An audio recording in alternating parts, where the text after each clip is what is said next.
And so as I said earlier,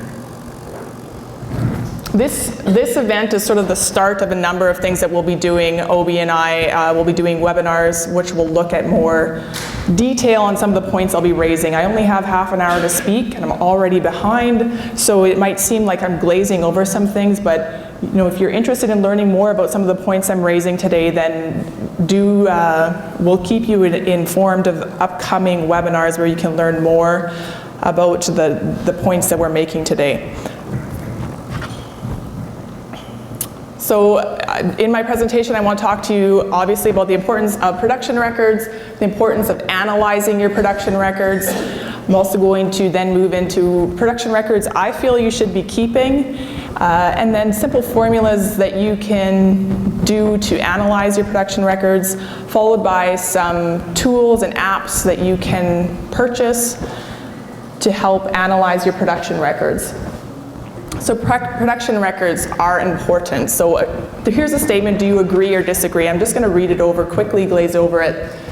The area of beef cattle management that usually gets the least attention is collecting, maintaining, and utilizing records. Records should serve as the centerpiece of any good management program. The level of record-keeping practice on a farm often defines the level of success for that operation. Even the best managers are only able to consider a couple of factors in every decision that they make. And your ability to review historical information and use it in decision-making processes is the single factor that will separate the top managers from those who just do a good job. So this is out of the University of Kentucky. Some researchers there with an extension bulletin, and I just posed it up there. I agree with this, but maybe some of you in the room would feel like, I don't know, I don't use that much production records, but I feel that if you're here in the room today, you must be interested somewhat in what records to keep and what to do with them. So the sayings up here, production records, why should you keep them? Who's heard of these two top statements before? I think they get said quite a bit. You cannot manage what you do not measure. You can't get to where you're going unless you know where you're at. Who's heard of those? Probably, right? So that can apply to a lot of different things, and it can apply to the area of production records and cow-calf management. So with proper records, you can be able to make decisions on a productive and a financial status of your herd. So financial, that's where my interest comes in. I have been working with producers on their cost of production for a number of years. And in dealing with producers and pulling together their production and financial information, lots of times getting that production information can at times be difficult, just hard to remember back, or the records weren't kept in a certain spot. And so that's kind of where my interest lies, in working with producers on bettering their production records and what they do with them. So production performance, from that, it drives profitability. Your cost of production, usually we talk about dollars per cow, but you actually want to work it back into your unit cost, also known as your break even. So that's what you need to sell your calves for. And that will fluctuate with your production performance. So here's the equation. Your break even price, or your unit cost of production, is just your total cost related to your cow-calf enterprise divided by your total pounds of calf weaned. So that's the simple equation on how you will go about calculating your break even price. So what influences that total pounds of calf weaned? Conception rate will influence it, calving rate, calving distribution, calf death loss, wean rate, and wean weight, right? Those are probably all points that you need to be following and watching and measuring for your herd to determine if you're making the mark on your production performance side. So production records, they also need to be analyzed. So keeping them usually isn't the problem. Most producers collect some level of production records. What tends to be the problem is then taking it from your pocket calving book and making calculations on a herd level, and then also, if you can, looking at your individual females. So if you can track the lifetime productivity of your individual cows, seeing who's doing the job, that's ideal. And looking at a herd level is also important. So herd level analysis, as I just said, is good, but you want to also look on a per cow basis. Year over year analysis of your own herd and your individual females is invaluable. I think you probably all get that. It's sometimes just finding the time to do it. Benchmarks are also useful if you can find something to compare yourself to, because you want to be able to make sure that you're on the right track. Sometimes it's useful to see some averages, some benchmarks out there to say, yeah, I'm actually doing really well in this area, but I have some room to improve in another area. So we'll move into record this. What do I think you should be calculating? So ultimately, I'm hoping that you have individual animal IDs for all of your animals. So obviously, with our system nationally, we have to have the RFID tag on every animal that leaves our operation. But you may also want to pair that with a management tag. And we use the letter year system here at Western Beef. So for each year, then you have a number that goes with each letter. And obviously, so for 2015, we'll be in the letter year C. Who else does that? Anyone? Lots of people probably do that. And we also do a little bit different numbering when it comes to our calves versus our male calves versus our steer calves, or sorry, male calves versus our heifer calves. I think it's 1 through 200 is the male calves, and then 200 plus is the heifer calves. So they do a little bit different numbering to be able to decipher quickly out in a pasture which is a male and which is a female calf. So I also think there's some herd counts that you should be doing throughout the year. And this information becomes quite useful when you're doing cost of production analysis. If you can do these counts, I can use that to help you do cost of production. So you want to know your females exposed at the end of your breeding season, how many ended up being bred. I count at the start of the year how many calves were born, how many were lost, and how many ended up weaning. And then also information on your culls, cow deaths, and then ones that you end up replacing, either buying in new females or bringing in replacement heifers that were raised on your own operation. So in addition to herd counts, I think that it's important to record calving date. So part of the reason for that is that if you can look and see what calving dates you have, the cows that tend to calve at the start of your calving season, they tend to hold that place and continue to do so throughout their lifetime.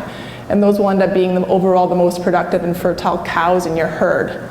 And from your calving dates, you can calculate your calving distribution. So Naomi Paley from the Ministry of Agriculture will get into this more this afternoon and talking about the calving pocketbook that the ministry's put out this fall. You want to be aiming for 60% of your females calving in the first 21 days of your calving season. Is there anyone in the room that tracks their calving distribution?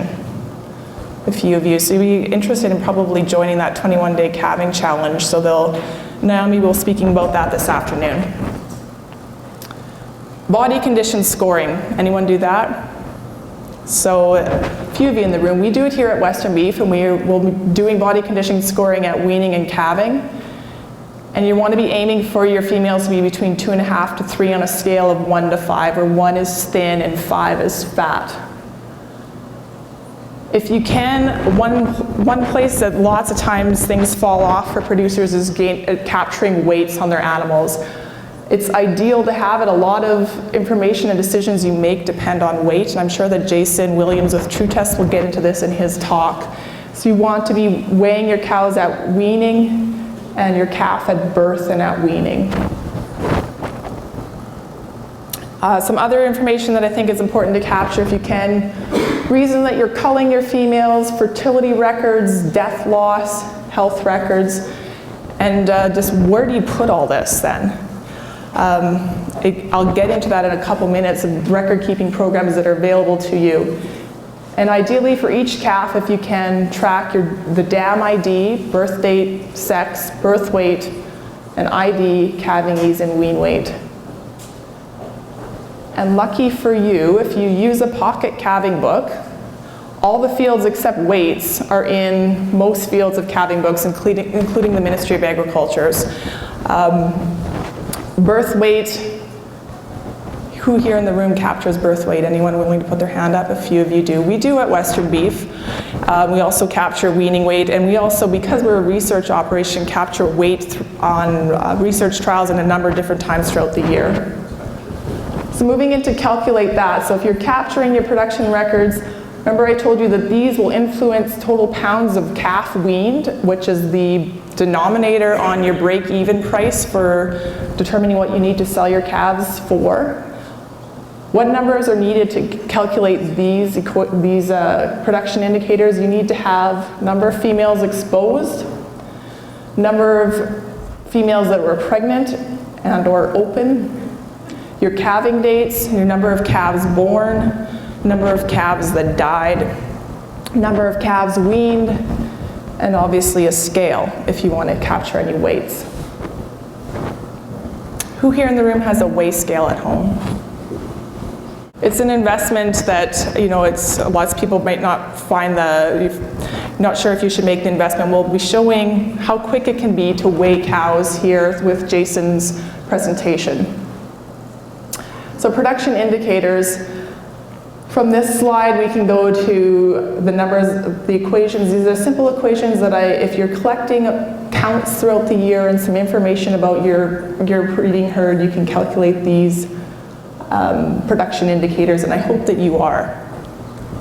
These presentations will be posted online after the field day, so if you want to go back and see this information, it'll be available and it will be synced with, my voice is actually being recorded right now, so you'll be able to see, go back to this information after today. There's also the adjusted 205-day weight, so what's involved in that is you need to know your weaning weight and your birth date. You need to know your birth date on your calf and your weaning date, because you need to know the age of the calf in days, and then you do an adjustment factor, so you'll need to know some dam age information. Who's heard of GOLD production indicators? A few of you in the room have. So GOLD stands for growth, opens, length, and depth. And growth, I've seen it both posed as weaning weight as a percent of dan weight. I've also seen it as pounds of calf weaned per cow exposed. Opens, the target generally is you want to aim for 5% or less. Calving season, you want it 65 days or less. And death loss on calves under 2%. So I've got a couple indicators from both Alberta and Western Beef's herds. So Alberta, these numbers come from AgriProfit. So every year in Alberta, they actually survey producers across the province to calculate their cost of production, and they ask a bunch of production information as well. And they do this for all commodities, for cattle, for grain producers as well. And this is 2010 numbers in the first two columns, so this is the total of those surveyed. This is straight average. This is the low-cost producers from that 2010 year survey, and then there's the 4-year averages in the last column here. So if we go through on the way that they've represented growth or reported it is just straight weaning weight. And so the low-cost producers on a 4-year average was 570 pounds. Opens was 9%. Length of calving was about 97 days, and death loss was 3.6%. So you can use these numbers and calculate your own indicators and then compare it to this and see how you're doing. Western Beefs, I've done similar to what Alberta's numbers showed. I've gone from 2010 to 2014, and here's the 5-year average in the last column. Our weaning weight is 508. And I'd like to do a little bit more on this because I think it's not fair to just have a weaning weight up there without knowing like the weight of our cows as well. So I'll be altering this, I think, to have some more informative number there rather than just straight weaning weight. Opens is 7.7%. Calving period on average is about 73 days. And calf death loss is 6%. Does anyone do calculation of these types of numbers for their own herd? Okay, you think you're doing better than Western Beef? I hope so, hey? Or doing the same? At least it's nice to see these numbers and then go back and compare yourself and see how am I doing to some other benchmarks out there. So we're actually looking at doing Western Canadian-wide benchmarks so that if you're calculating those production indicators, you can compare yourself to some posted numbers for your region, for your herd size, and that's through the Western Canadian Cow-Calf Survey. So there's a copy of that survey in all of your packages. There's a hard copy with an envelope in those blue folders. And we started handing these out in October late October this year, and we'll be handing them out till the end of February, and then we'll be aggregating everybody's information and releasing benchmarks to the industry so that you can find them on Western Beef's website, and if you're doing production analysis for your own herd, then you can look at the benchmark indicators and at least have an idea if you're on the right track and if there's any areas where you can improve your operation. So now we'll move into apps and programs. So does anyone in the room, have you purchased or are you considering buying any sort of software programs, or did you build one in-house, say on Excel? Some people have done that, right? No one has a record-keeping program? Okay, we have Cattle Max here at the Western Beef Development Center is what we use, but part of this project is that we'll be putting all of Western Beef's production records in a number of different programs. And I'll highlight some of the ones that we'll be looking at. So first off, is the investment worth it? Maybe some of you don't feel the investment is worth it, so you haven't done it yet. So the average cost of production is about $650 per cow, and that varies widely. There'll be producers whose cost of production is $500 per cow. There'll be producers whose cost of production is $900 per cow. So it's up to you to go through the process of calculating what your cost of production is, and Western Beef does have tools available to do that. If you're interested, come see me after and I can line you up with some training and access to the Excel tool, which is available free for download from our website. So if you can identify just one female per year that is underperforming, your record-keeping program can be paid for. So what do I mean with $650 per cow for record-keeping programs? Yeah, some of them are that expensive, so I'll get into that in a couple slides here. I think maybe the timing is right. We have strong prices right now, and there's also a 70% rebate available through Growing Forward 2, and the application for that rebate program is in your folders as well as a list of all the tools and software programs that are covered through this rebate program. So most of the higher priced programs I'm going to tell you about do qualify for this 70% rebate.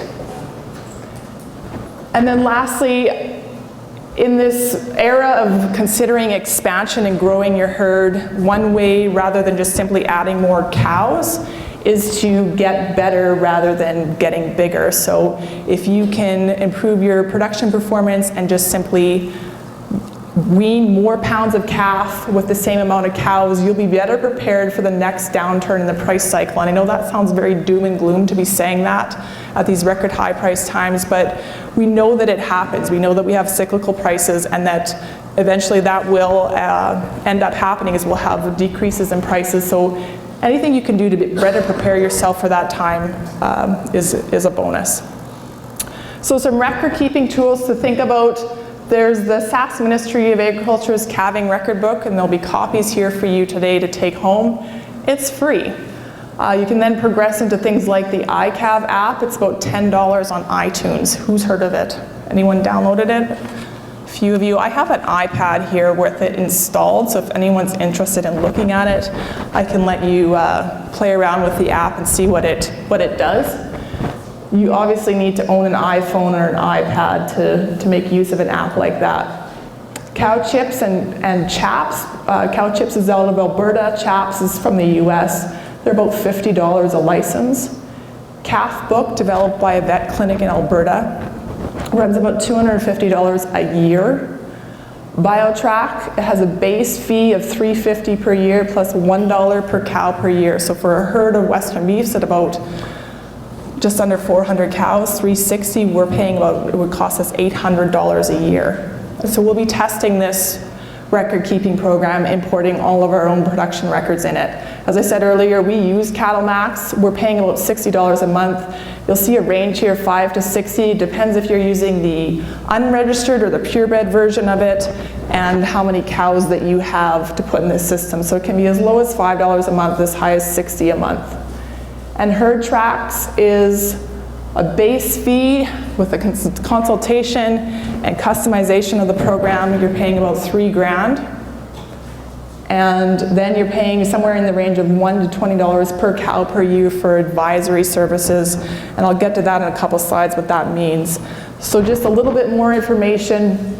The costs for each of them we've just gone over. These are not eligible for the rebate through the Growing Forward 2 program. And just a little bit about what they are. Remember I said it's an iTunes app, so you're going to need an iPhone or an iPad. This one you install on your PC computer, and this one is web-based. And if you want to do any sort of data entry, you'd have to have an Android smartphone, or I've installed it on my BlackBerry. So if you have a BlackBerry, you can also go that route. Just what they are, this one just tracks calving information. These are individual female record-keeping programs. So the type of information that they capture is pretty standard across. The limitation arises with iCalv is that you only get a PDF, so like a printout of the information. You couldn't export it into a spreadsheet tool to do further analysis. So that's its limitation right now. But the developer of iCalv, Jake Meyer, he's a young rancher in Alberta. He assures me that he's doing an upgrade of this app so that allows it to get into a different file format to allow for you to put it into spreadsheet tools. Cow chips and chaps, so that's that $50 program. Unfortunately, both of those are currently being upgraded. Chaps is supposed to be released this fall. I've consistently tried to email them to ask when it's going to be released, and haven't heard anything yet. And then cow chips, probably by this time next year, it should be up and ready for people to purchase. Calf book, as I said, it's only applicable to Android phone users.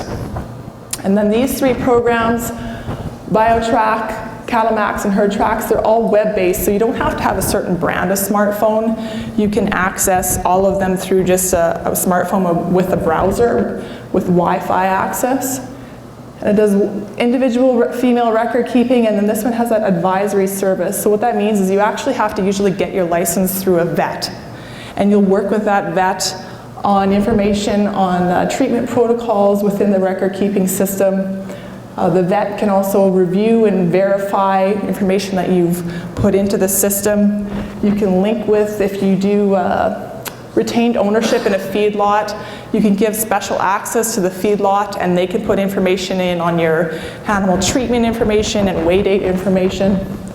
And so it's very, very, I mean, the cost maybe is a little bit of a sticker shock. It will be covered 70% rebate, but it does allow for that whole process and have a number of people involved.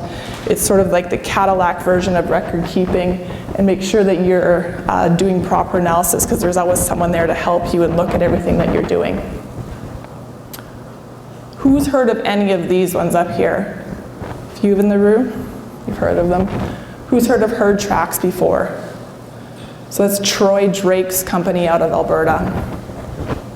We actually just had the opportunity to meet with him last week, and I thought it was quite interesting. So closing comments, so phenotypic records, they're the stepping stone to DNA testing and genomics work, and that's the presentation this afternoon by Dr. Obi Durana will get into that connection and what the link is. Production records, I'm hoping that you're all collecting them in some way, shape, and form, but then they actually have to be analyzed for informed decision making, so you can find out where your strengths and your weaknesses are in your herd. And you want to be doing year-over-year analysis for each female, and ideally for each female, but at least for your herd overall. And you want to be able to compare with benchmarks that are out there. As I said, we have that Western Canadian Cow-Calf survey coming out to have some benchmarks for you to compare yourself to, and that lets you find out, am I on the right track? The tools that I've shared with you, we'll be putting our own herd information into them and having webinars down the road for you to look at and find out more about. And they range from free to thousands of dollars. And with increasing cost does come increasing features, but you can also use that traceability rebate through the Growing Forward 2 program to get 70% of the cost covered. So with that, I'll ask if there's any questions. No one have any questions? I'll be here all day. This is my contact information. If you have any questions about the programs that are up there, you want to pick my brain about production records that you think are only necessary, I'd love to hear your comments. And thanks for your attention, and we'll get moving on to the next presenter, just given our tight timelines here.